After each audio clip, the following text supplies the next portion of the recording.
Hi guys, I know it's been a little while since I've done a video. Yeah, if you're new to the channel, we're in our summer mode, I guess you can call it, of, not camping too much. Out here in the West, it's pretty hot already. I think Phoenix yesterday was 110.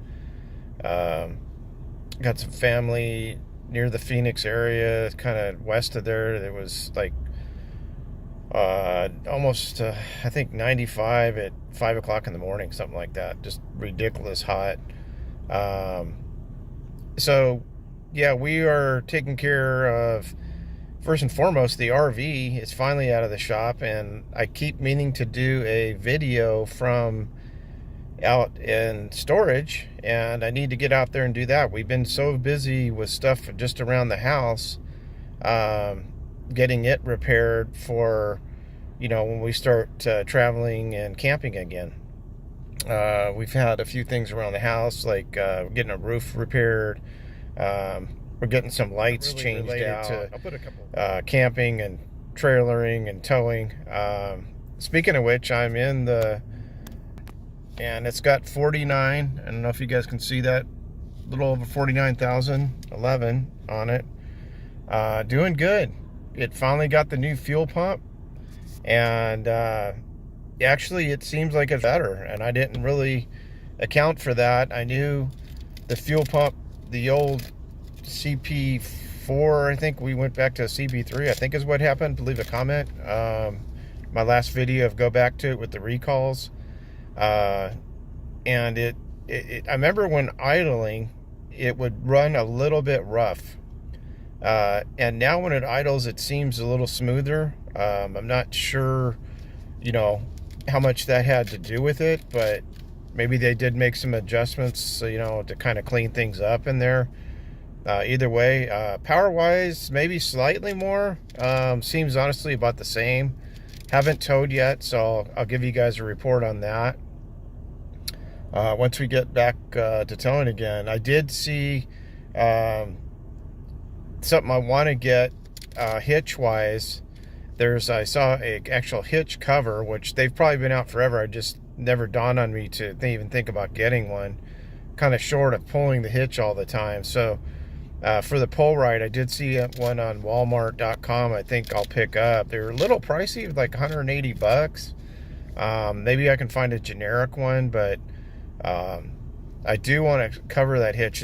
It's got a little rust on it, which I know is like a big something you just do not want to happen with these. So I've been trying to keep them greased, and I actually bought a like a little green pad to try and clean it up, and I still need to do that. So it's these months when I try and get stuff like that done.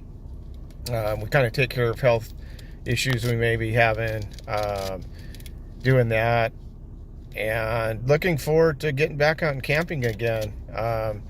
Trying to plan. We are taking another cruise, like I told you guys before, but shortly thereafter, I think we're going to go back at least to our local spot, and I'm hoping for at least another 10 days, if not 2 weeks, of camping out there again. My wife's a little burned out right now. I did mention, hey, you just want to go in the summer months.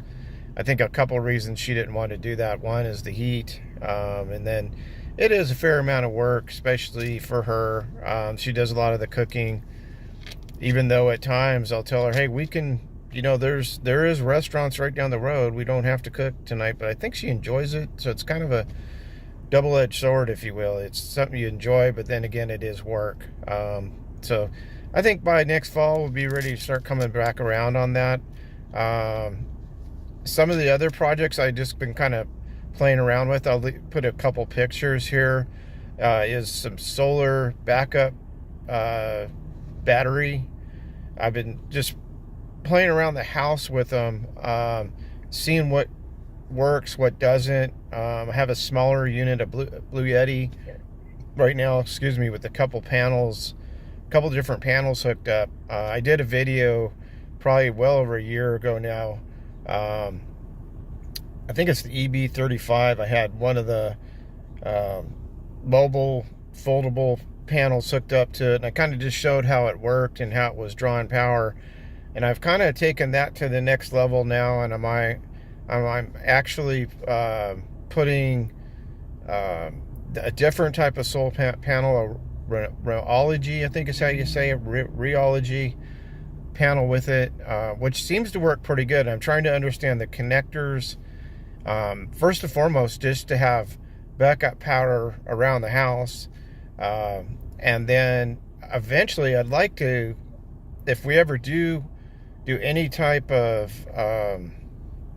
off-grid camping, that type of thing, boondocking, I'd like to have this set up and ready to go to handle at least power overnight to run, maybe a microwave, a coffee pot in the morning, a few lights overnight, that type of thing. So I'll put some links to it. I know this channel's really not about that, but it is in a way, especially if maybe you're already into solar, you kind of know all about it, or you're trying to learn it too. Leave a comment below. I know the Blue Eddy does seem kind of pricey, if you will, but the connectors seem solid and the devices seem very solid too. So I've looked at a few different, the Jackery and a few others that are, I think, a little less money, but the part I'm trying to understand is the actual connectors and if they'll all work together, that type of thing.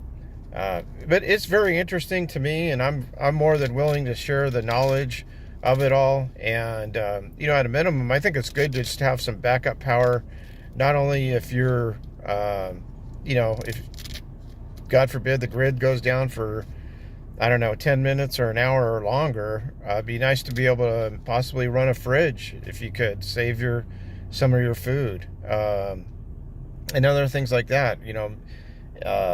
Beyond that, if you can get more capacity, and it's obviously the more you pay, the more backup power you'll be able to get is the bottom line. So it's just finding that kind of that sweet spot. I did notice on the panels the 200 watts kind of seem to be the sweet spot right now, which I think on Walmart they're right around 200.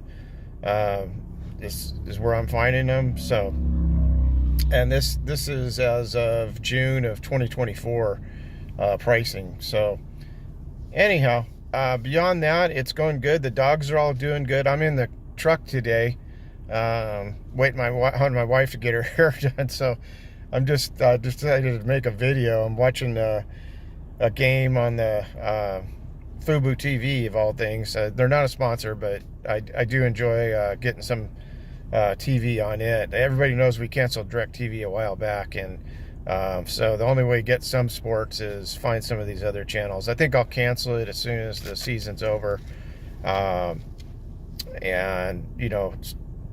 kind of pick it back up next year maybe. It seems worthwhile money-wise. Anyways, kind of digressed on that, but taking care, like I say, taking care of things around the house. Looking forward to our next trips. A couple other thoughts I've had concerning the RV, are things like making sure the tires are holding up well. We just had the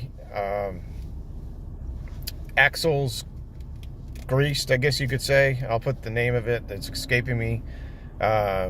And I had the brakes checked on it, and they said we're like 80%, which is good. I do have the tire covers on there. I did manage to get out there and do that right after we got out of the shop. It's got a brand new roof on it, so I'm excited about that. And the shop we actually went to, I'm pretty happy with so far. And we've already set an appointment up to actually have it re-inspected, and I think it's around the October time frame. I'll take it back in, they'll re-inspect it, and they'll extend the warranty even further. I think it's got a year, and I think they'll give us at least another year or two is what I think they were telling us. So that's a good thing. Anytime you can extend the warranty. Oh, and yes, I noticed I got some emails from Grand Design, something about the frame and extending the warranty on it. It sounds like there was some issues going on with the frame, and I'll put it here on the screen. I'm sure anybody that has a Grand Design probably already knows what I'm talking about. And I think they also, in addition to extending the warranty, they made it so if you do sell it, you can kind of extend it out to the next buyer of the, if you do happen to sell your fifth wheel, whatever it may be, from Grand Design. So I thought that was good, and then at the same time I was thinking, well, what happened to cause them to have to do this? So obviously, some people had some issues with the frame, and again, I think it was the frame, but I'll put it on the screen, make sure I'm right. I'm trying to do this from memory, but Grand Design in that regard's been pretty good about things. We had some initial issues when we first bought the RV with and you guys probably remember this if you've seen some of the older videos, but if not, no worries. It's the telescope. I think it's called a telescope lifter for the back table. It was the darndest thing that telescope lifter would not lift. It was cramped down. We couldn't get it in the right place. It was just the weirdest thing. We went round and round. Even, people at the place we bought it, salespeople, mechanics, everybody was trying this thing. Well, we ended up finally, just due to the sake of time, right in Grand Design, they sent out a no questions asked new telescope table.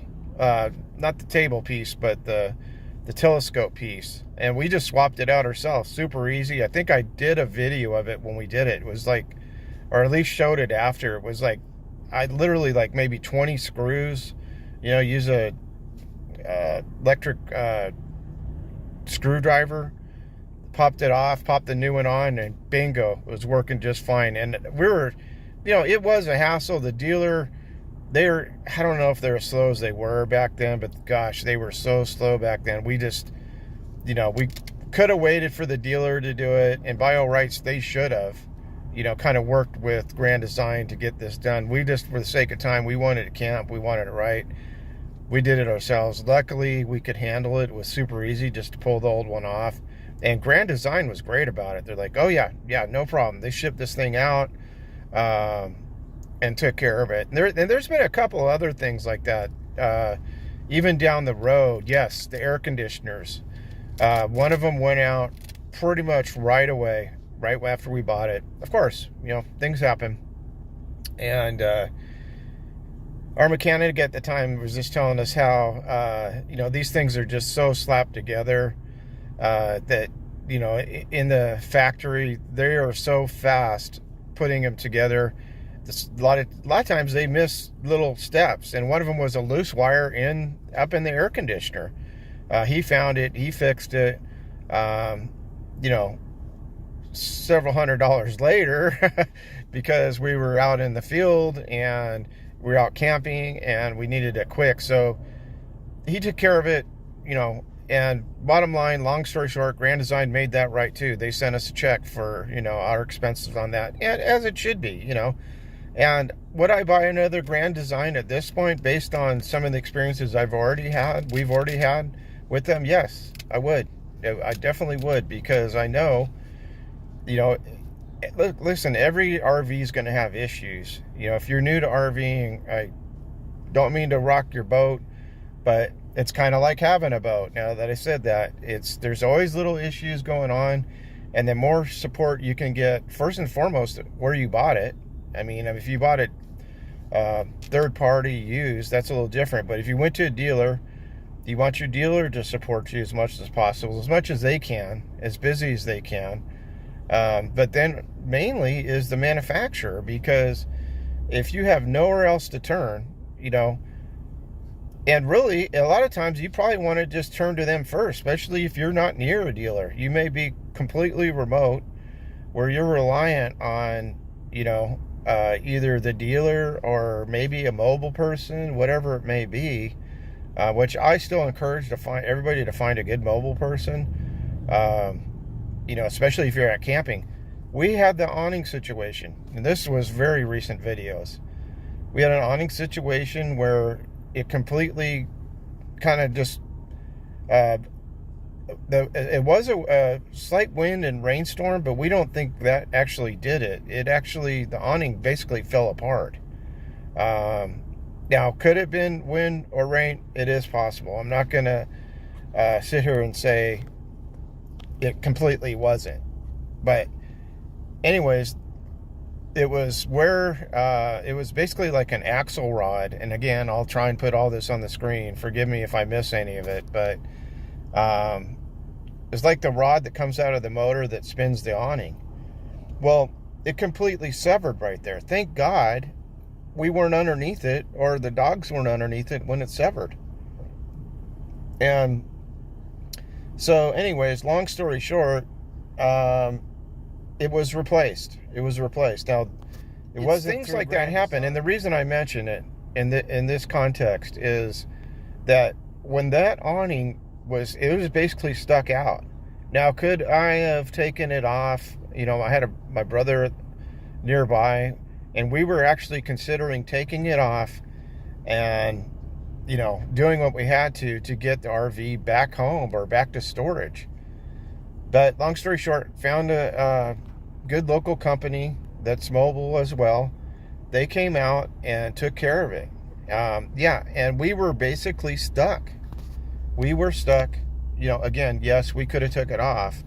But it's situations like that. Sometime when you're in the RV, you just kind of, as you're sitting here, maybe yours is in storage and you're getting ready to go out, just know in your mind, there's times at situations that you may, this RV that you're trailering could become a situation where you're either stuck at the campsite, and God forbid if you're stuck on the side of the road, with a down situation where you can't move it. And an awning is a situation where you can't move it. If it's hanging off the side of your vehicle, yeah, you can try and bungee it up or whatever you want to do, but that, bottom line, that's probably unsafe. I've seen videos where that's happened. As a matter of fact, I think I mentioned it in the last video, where someone, yes, they were able to bungee it up, or take it off and put it inside. And I talked to the mobile people about that, and because our length of our RV is just about long enough to probably hold that awning, and we were really considering how we were going to get it inside if we had to. And he mentioned that what you can do is take the back window and, take the screen out, obviously, open the back window if you have one, and then just slide it through there and get it farthest as you can to the front. Hopefully it goes all the way in. Depending on your awning size, depending on your fifth wheel trailer, whatever you have, RV, to just get it inside. Once you do take it off, how you can, whatever it may be, to get it off. But that's an option. That's an option to get inside. Who knows? So it's things like that you have to just kind of consider. It shouldn't discourage you from camping. I say still do it, but just be aware. At times, things can happen. Just try and, I think YouTube is actually really great for just still a knowledge base of learning things, RVing, solar, whatever it may be, whatever your hobbies or interests are. That's why I love sharing the information as well. And please leave comments. I do not claim to know everything. Especially with RVing, been doing it for several years, but I learn new stuff all the time from YouTubers, from my experiences, talking to mobile RV repair people, family members, whatever, because it is a big industry and there's a lot of moving parts with it. Hence truck, tow, trailer, now fifth wheel, just those words alone, there's a ton of things that you have to consider when camping with that much equipment. So again, it's not a discouragement, it's just good to be aware, and that's why I bring it up. So, and long story short, yeah, everything's fine now. The roof is fine, the awning is fine. So we just need to get back out and use it now. Sometimes you'll rest most easy when it is in storage, honestly, because you don't have to stress about something going wrong when you're out on the campsite. But again, don't let that discourage you. I'm joking about that part, but Again, new subscribers, thank you for joining. Subscribers that's been here a while, thank you so much for hanging in there. If you want to see a video on a certain subject, I want to get back out there and do some of my campsite videos. I think a lot of people really enjoyed that, just sitting around the campfire, or sitting around cooking, type of thing with the dogs there. Very relaxing type video. So I'll try and get back to some of those when I do get back out there. But I just really want to touch bases with everybody and just see how everybody's doing. Hope everybody's doing well. And I will talk to you guys next time, probably in about a month. I usually wait till I have something to say, but a little longer in the summer months when we're waiting to get back out there. But I'll try and keep these coming. So everybody take care, and we'll talk to you next time.